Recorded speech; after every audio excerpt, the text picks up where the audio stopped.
What was your I'm dating married to a idiot moment? Before we start with the first story, please hit subscribe and ring the notification bell to stay updated with us. Story 1. This one is a bit obscure, but when you go to a hotel to check in, you tell them your full name or at least your last name so they can look you up. The guy I was dating at the time and I had booked a hotel somewhere, and we got there. They asked his name, he only gave them his first name, which is generic. What's your full name? Again, gives them just his first name. Sir, we need your full name to look you up. Yeah, but the reservation is under my name. First name here. I had to intervene and tell him they needed his last name because there could be many guests by his first name. I was so shocked this was not common sense to him. Story 2. My partner was grunting and groaning at the bin. He said, "We need new bin bags. These ones you bought don't bloody fit." Went over to see what was going on, and he had a roll of small black dog poo bags in his hand with one unfurled, trying to work out why it wouldn't fit in the bin. There were bin bags. He just picked up the wrong roll, and instead of realizing, tried to get a dog poo bag in a bin 50 times bigger. Story 3. I dated a guy in college who visited me in my rural hometown and asked what the animals in the neighbor's field were.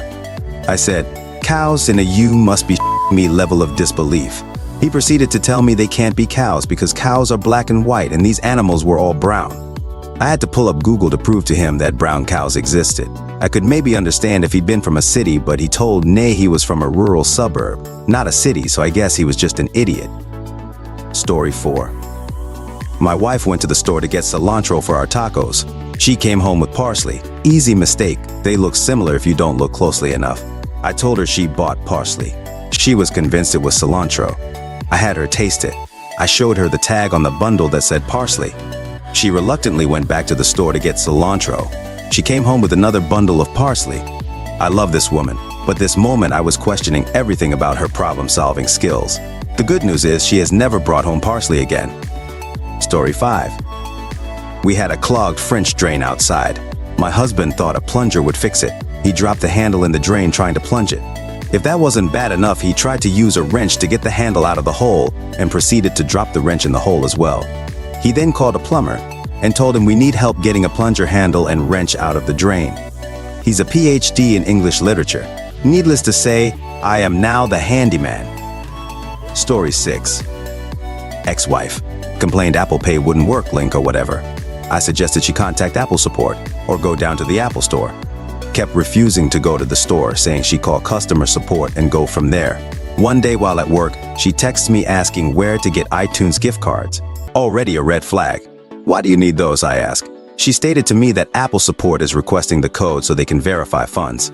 I told her it's a bad idea, it's a scam, and to just go to the Apple store. An argument broke out and nothing was discussed further. I get home that night and notice 8 $100 iTunes gift card holders in the kitchen. I asked her if she sent the codes to anyone, in which another argument broke out. She said she posted in an Apple support thread, and an anonymous user replied to her telling her to call this number, obviously unaffiliated with Apple. Some say her Apple Pay still doesn't connect to this day. Story 7. That was my brother on Christmas in 1987.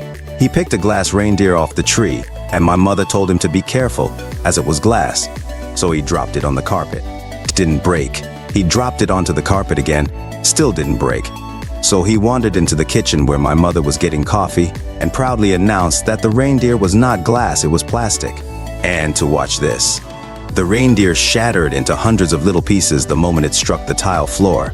Of course, my brother had an excuse. He was 7. Story 8. My boyfriend at the time is Americaniam Italian. The first time he met my father, he tried to impress him by speaking in my native language. Long story short, someone in his life failed him immensely because he genuinely was unaware Italy had a language of its own and assumed we spoke French. My dad was very confused. I laughed until I almost passed out. He was so embarrassed. In that moment, I knew I would love him forever. We get married this year, and he is determined to say his vows in Italian, LOL. Edit. Thank you guys so much for the hilarious responses. My fiancé and I are dying reading the comments. He wants me to add that him and I began dating when we were both 14. We are now 20, almost 21. He was 14 when this happened, LOL. Story 9. My wife recently realized she is colorblind through her eye doctor. She is an artist, And yes, her art is very beautiful, but the way she chose her colors has always been a bit strange. I now realize why. Anyway, when she found out, she was shocked. Afterward, as soon as we got home, she showed me her color palette that she used to paint, showing me the way she's seen colors. I kept trying to explain to her that I don't see colors like she does, so I don't know what she sees through her eyes, but she couldn't understand what I was talking about. 2 days later, she randomly came up to me and said, "Yeah, that makes sense." Story 10. I was dating this woman who saw my copy of God Is Not Great on my bookshelf and asked to borrow it because she'd heard a lot about it and wanted to read it. I said okay, even though I had just bought it. We saw each other a few more times hooking up and stuff. It was nice. One day we're sitting there and she starts telling me she's into Reiki, and she's serious.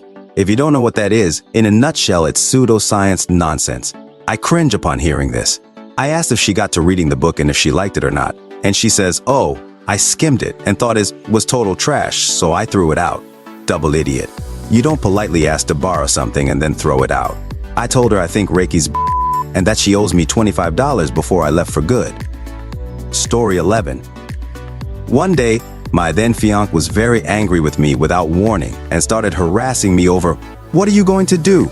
How are you going to pay for our wedding?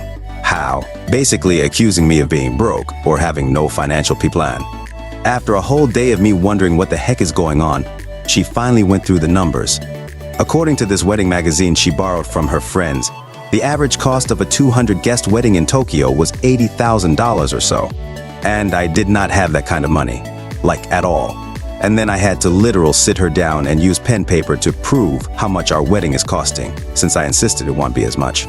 How much is the venue ceremony rentals? $2,500.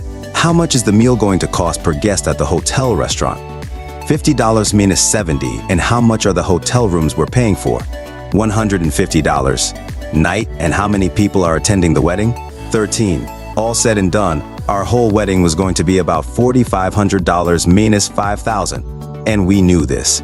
But after reading one magazine article about mega weddings in Tokyo, my fiancée convinced herself that ours had to cost that much too. Spent nearly 2 days stewing and angry with me before even explaining this was the reason for her hostility. She was easily influenced like this by anything.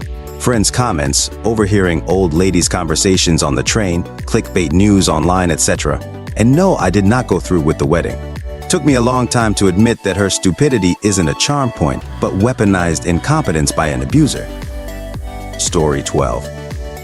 After cheating on me the second time, I realized he cared very little about my feelings or the relationship in general. I dealt with that though, as we had a child, and I could put the hurt away for the kid. Finally left when I realized he had been neglecting our son while I was away at work. He was out of a job and had been for months. Quote from child that really made me decide to leave the ex. "Mommy, can I always go to work with you? Daddy just sleeps and sometimes I get hungry and can't reach the bread." We did talk about this, and he always denied it. I tested the next day, woke the ex up, told him I was leaving for work and he needed to wake up to be with our son. I went to work at 2:30 p.m. almost every day. I took the kid to work with me. Didn't hear from the ex until 8 p.m. and that's only because I texted him and asked how our kid was. He's fine. He is playing video games in the room. I informed him the child was with me. Good times. Story 13. Happened last night and I'm still pissed. Drove up to a roundabout and were the first ones to arrive at the scene of a pretty rough car accident that just happened. It was between a cop car and a car with a couple of younger women, all airbags deployed. Girl's car was definitely totaled. We pulled up and the cop was rolling out of the driver's seat, and I called for an ambulance. The cop seemed okay and went to check on the younger girls who were screaming and were definitely hurt. Shocked.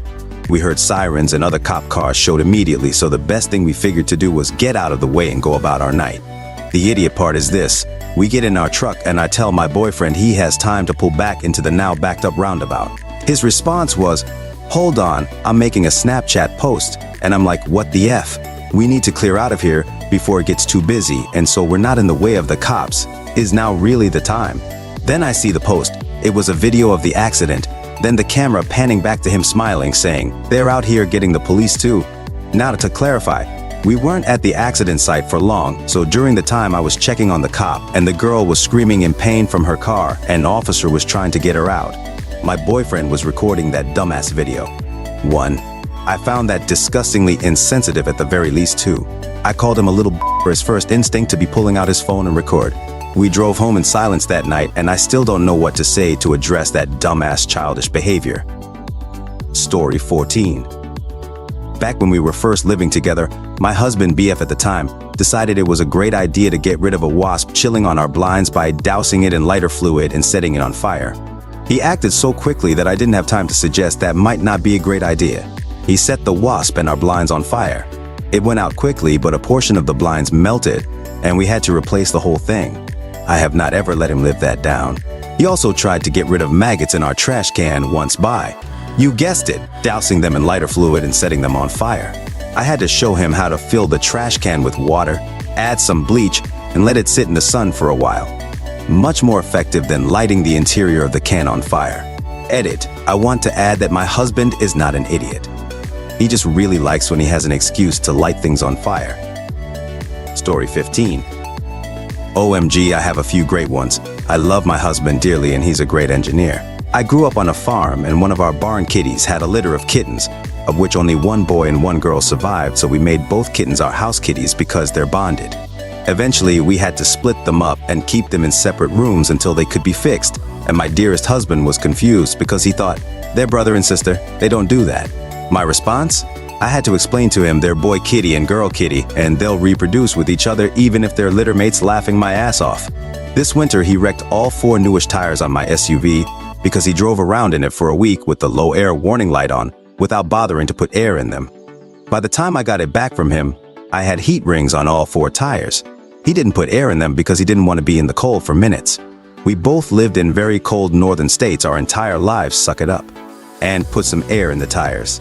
Last summer, our central HVAC unit was leaking water for an unknown reason, and I usually deal with house maintenance, but I was away for a family emergency and had him call the HVAC techs to come look at the leak. For context, it's 90 Fahrenheit and humid AF when this is happening, so our air conditioner was running. He told the techs our furnace was the thing that was running, not the air conditioner, so I had to call them back out 2 days later so they could look at the AC and appropriately diagnose the issue.